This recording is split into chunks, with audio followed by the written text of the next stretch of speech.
is this just fantasy, or is this a Viking-inspired origin for Santa Claus? It's that one. It's that one. So this is Klaus, a high fantasy treatment of the Santa Claus legend by Grant Morrison and Dan Mora. So I've been enjoying Dan Mora as he's been drawing the world's finest comic with Mark Waid.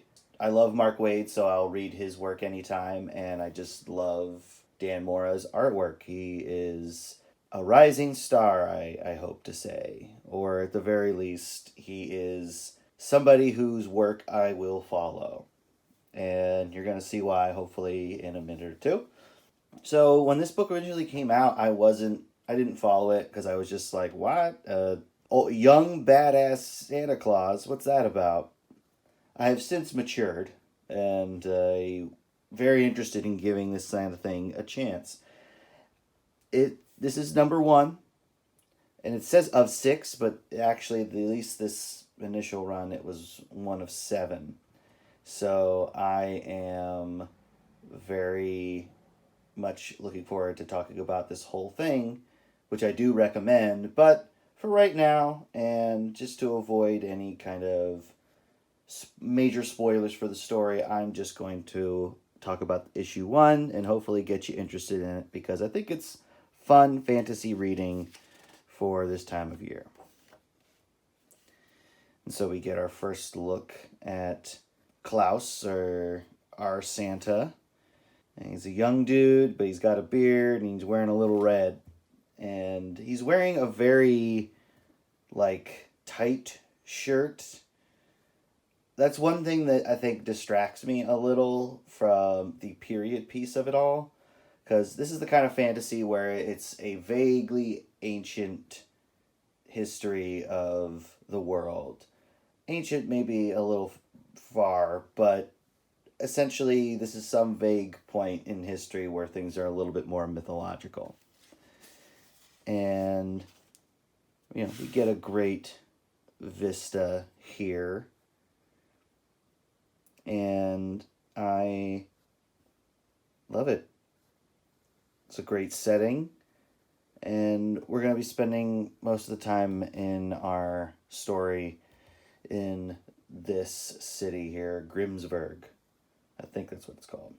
Anyway, and but yeah, the super tight shirt and even tight pants are a little distracting. He also has a utility belt.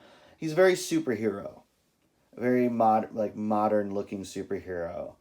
And you could probably take this character design, put it in a modern setting, and it wouldn't stand out as that doesn't fit time wise. But we're gonna go with it. And right away, I just think we're doing a great job depicting this place. These buildings look very of a period, I will say. I'm not going to say time period appropriate because it's not really clear when it is, but they do all feel like they work together. There's nothing too modern about it. And great detail on these streets here. And yeah, he's coming in town to sell some meat and furs. But it's been a while and everybody's sad and depressed. It's basically similar to the premise of the Here Comes Santa Claus, or, if you will, the Easter Bunny is coming to town, Rankin Bass animated things, like stop motion things, where the main character comes to a town that's sad and deprived of whatever that mythological character brings to the world. So in this case, people are sad, they're overworked, and also children aren't allowed toys. And so, of course, Santa Claus has got to do what he's got to do. And he's not being treated very kindly. And he gets a sense of the hard times that everybody's on. Like, all the men in the mines are being overworked or worked to death by the leader. And we're just right here, we're getting some really great colors, really great line art, and and good character stuff. But that's what you get with Grant Morrison, I think. And yeah, this guy is like, what does he have? Some kind of toy? And it's like, a rock. But it's still, a kid can't have it. And this guy hits this kid. Santa Claus won't have it. And he starts to fight, but he can't, he doesn't win. Because he is just a simple man. But maybe he needs to become more than a man. Maybe he needs to go all Batman on their ass. And yeah, at first when I was reading this, I thought this was like the advisor to the king.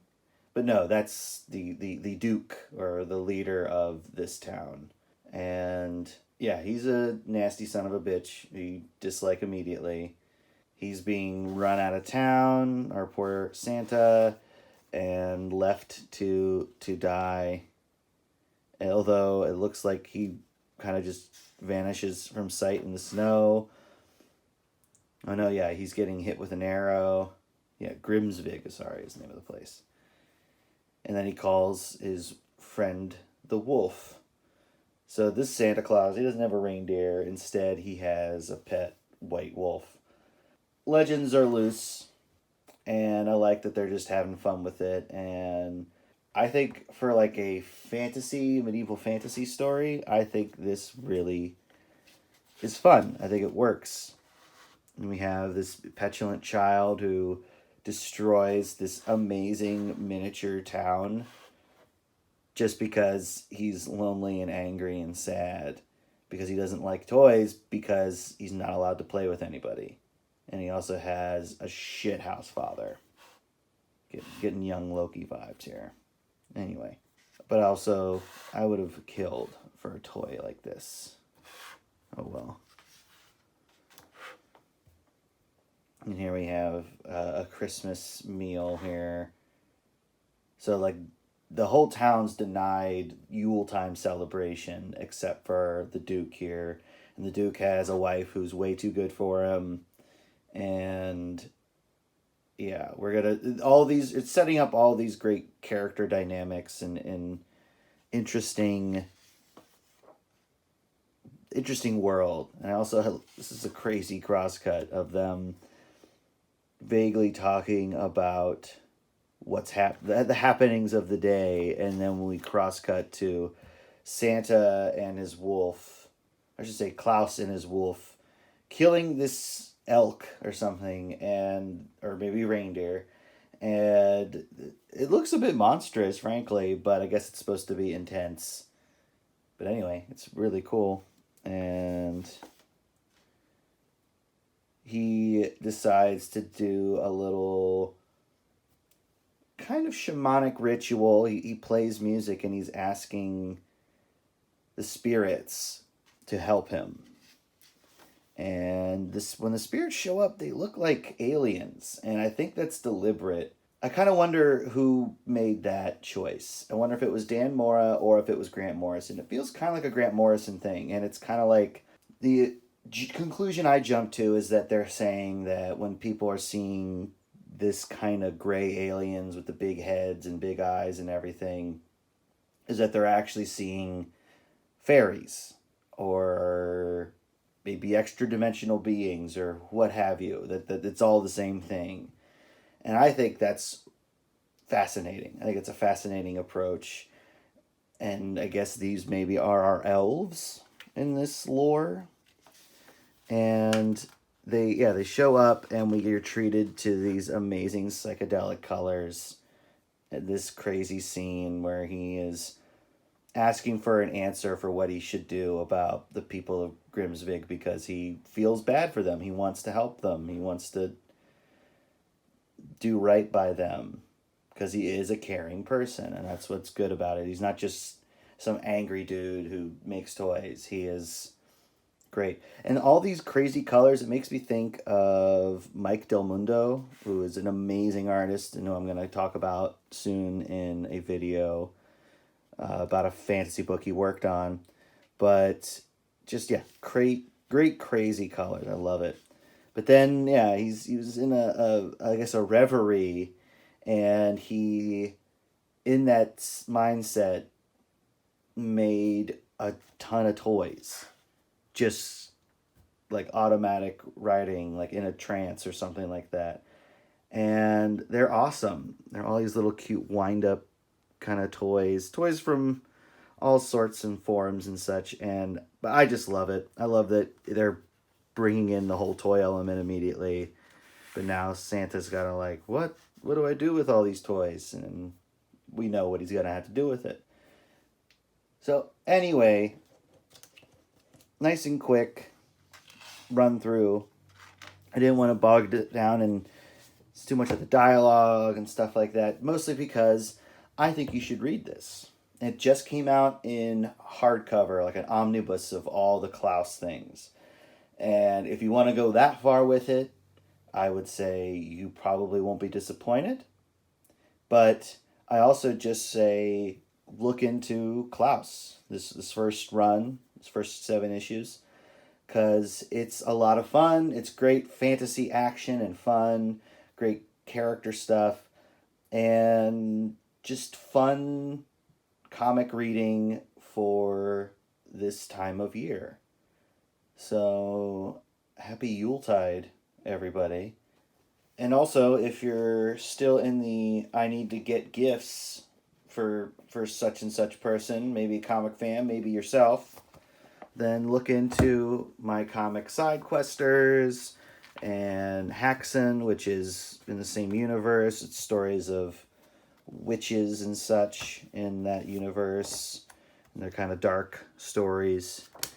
And if you already have that, or you want something different, then I also recommend my 3-panel Origin, the first 3 years book that's filled with comics from my weekly webcomic I've been doing for 8 years now. And I also have a book of short stories set in the same universe. And it's the vibe of the Tick, kind of silly superheroes. So, with that said, thank you very much, and check out Klaus. And be good.